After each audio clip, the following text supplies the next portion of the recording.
Antonio Brown. One of the best, most interesting, fun wide receivers of all time. And Antonio Brown could have been remembered as maybe the best. Okay, maybe top 7 for sure. Top 8, top 10, stopping it there. 100% in that top 10 range forever.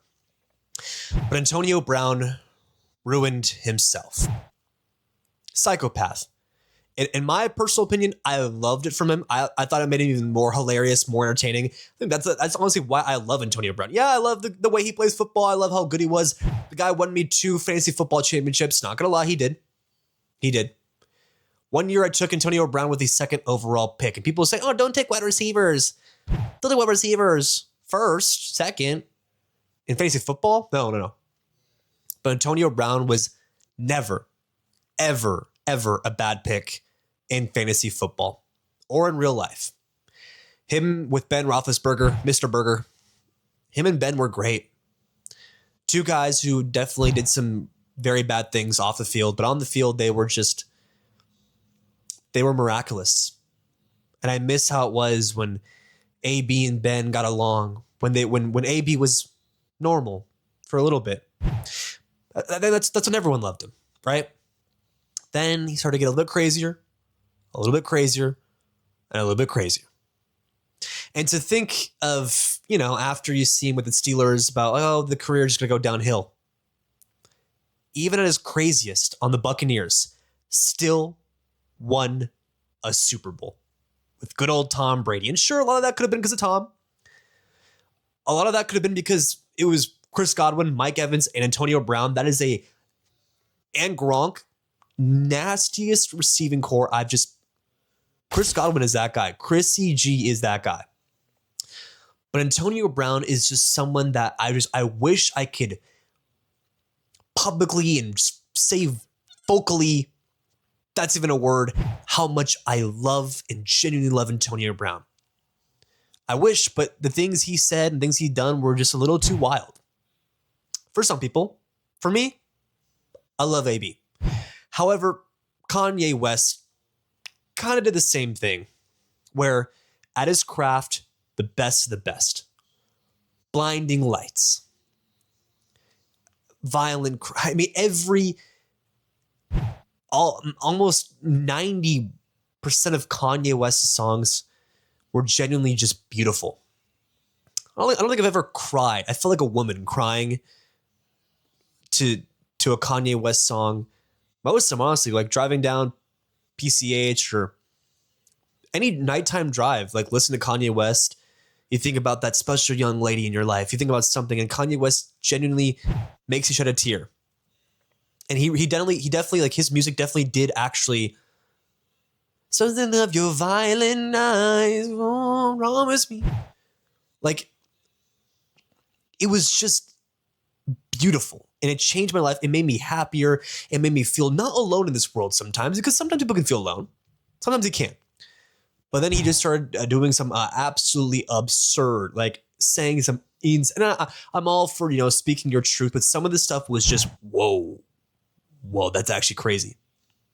That's crazy. So I can't really go out there and be like, I love Kanye West's music. I was always so scared. I even bought Yeezys. I bought Turtle Dove Yeezys about 7 years ago for my birthday.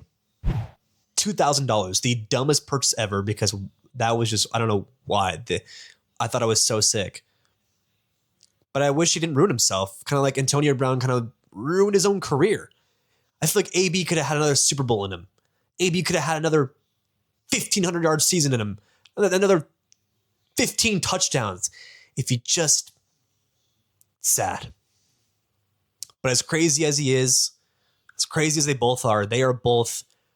when they were actually playing and when Kanye was making his peak music, when Antonio Brown was being just dominant on the Steelers especially, as crazy as they both were, they were just the best to ever do it in their fields. Antonio Brown, for me, will forever be a top 8 wide receiver of all time. Robert Woods and Brandin Cooks. That Rams team with Woods, Cooks, at the helm. They had Jared Goff there. Was just that Rams team was like, yeah, they were new. They were just fresh. And they were awesome. Robert Woods was always had those little jet sweeps to the right. You could always count on them. And if you had them in fantasy football, if you were a Rams fan, you always saw those Robert Woods sweeps were just always he was going to get one every other week. A TD in there. Robert Woods was awesome. Then Brandin Cooks. I believe, other than Alvin Kamara, the only NFL player I follow on Instagram because he's the archer. Brandin Cooks had a spectacular career everywhere. Just literally one of the best. The Brandin Cooks on the Rams and his arrow celebration reminds me of high school. I loved Legolas from Lord of the Rings. My favorite, second and third favorite fictional character ever. Legolas, the archer who doesn't miss. I loved him. And then I ran into Brandin Cooks one day, saw him score a touchdown on an NFL red zone. And Brandin Cooks pulls out the arrows and puts them in the ground. I'm like, who is this guy? Wait, that's Brandin Cooks. He's doing an archer celebration. And ever since I saw that archer celebration, I think his Instagram is literally called The Archer, I believe. That duo, that tandemship, as much as some people hate the Rams, it was pretty hard to hate the Los Angeles Rams at that point. Robert Woods was always open for those little short routes, always there. Brandin Cooks, the long bombs when he was younger. Zoom. Remember that Rams Coliseum game versus the Chiefs when Mahomes dropped like 50, Jared Goff dropped 50, and they were going ban for ban. A lot of that was Brandin Cooks. A lot of that was Robert Woods. It was. Even throwing a little Todd Gurley in there, who retired too soon. That Rams duo was just something that should never, ever, ever be forgotten. But just so made the Rams not hateable at all. Ezekiel Elliot made me hungry. Yeah, I might be not the most large and in charge guy ever. I was fatter before. But Zeke, that celebration, I know we're talking about celebrations today a lot, but I wanted to run the field and I wanted to feed Ezekiel Elliott. I wanted to go out there and hand him the ball and let this man cook. 2,000 yards. I mean, the rushing capability that Ezekiel had in his prime, he was so dominant, so fun to watch. And even as I'm not a massive Cowboys hater, but I wasn't really the biggest fan.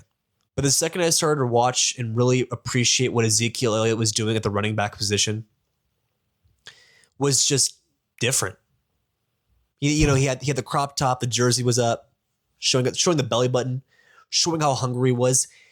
In his prime, he was just genuinely, physically, mentally unstoppable. Him and Dak Prescott, remember the year Dak tore his ACL, I believe it was an ACL tear. And before that, him and Zeke were unstoppable that year for the Dallas Cowboys. Then Dak tore his, again, ACL or Achilles, which one it was. Pretty sure it was ACL. And Zeke's numbers just dropped, and they were never the same. And then he just got older and older and older and older and older.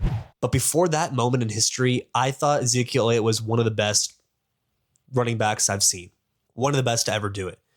He was just it just brings back memories of high school. Like even in going to high school in California, people were wearing Ezekiel Elliott jerseys everywhere. Everyone loved Ezekiel Elliott. And it was very, very hard to find a Cowboys player that was universally loved. Very difficult. But Ezekiel Elliott was so dominant, so made everyone want to be a running back. I wanted to bulk up. I wanted to get bigger to be like Zeke. And that is the chosen truth. Thank you so much for watching. Chosen Sports is at war versus ESPN, and we are fighting every single day to be bigger than them. So please, please subscribe and support our channel every day. It means a lot.